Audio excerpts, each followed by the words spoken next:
In today's video, I'm going to teach you how to translate a Google Docs document step by step. By the end, you'll know exactly how to use Google Docs' built-in translation feature and how to review the results so your document is ready to share. First, open your document. Head to Google Docs and open the file you want to translate.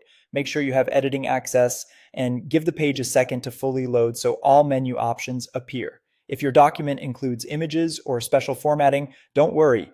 Google Docs usually preserves the layout during translation. Next, click Tools in the top menu. You'll find it in the toolbar at the very top of the screen, alongside options like File and Edit.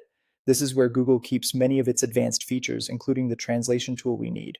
From the Tools menu, select Translate Document. A small window will pop up.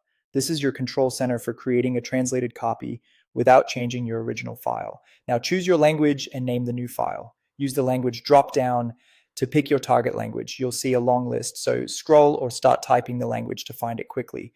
Renaming the file is optional but helpful. I recommend keeping the original title and adding the language at the end. For example, Project Overview, Spanish, so it's easy to identify later. When you're ready, click Translate.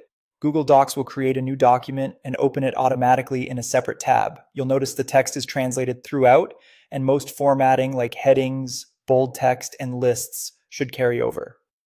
The original stays open in its own tab for easy comparison. Take a moment to review the translation. Machine translation is fast and surprisingly good, but it can miss context, idioms, or industry-specific terms. Scan headings, introductions, and key sections first. Check names, product terms, and numbers to ensure nothing changed unintentionally. If you see awkward phrasing, simply edit the translated text directly. This new document is yours to refine.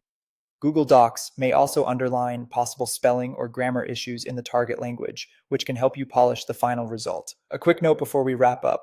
Your original file remains unchanged, and the translated copy is automatically saved in your Google Drive, typically in the same folder as the original. That makes it easy to keep both versions organized and accessible, and that's it. If you found this tutorial helpful, don't forget to like this video and subscribe to my channel for more Google Docs tips and tutorials.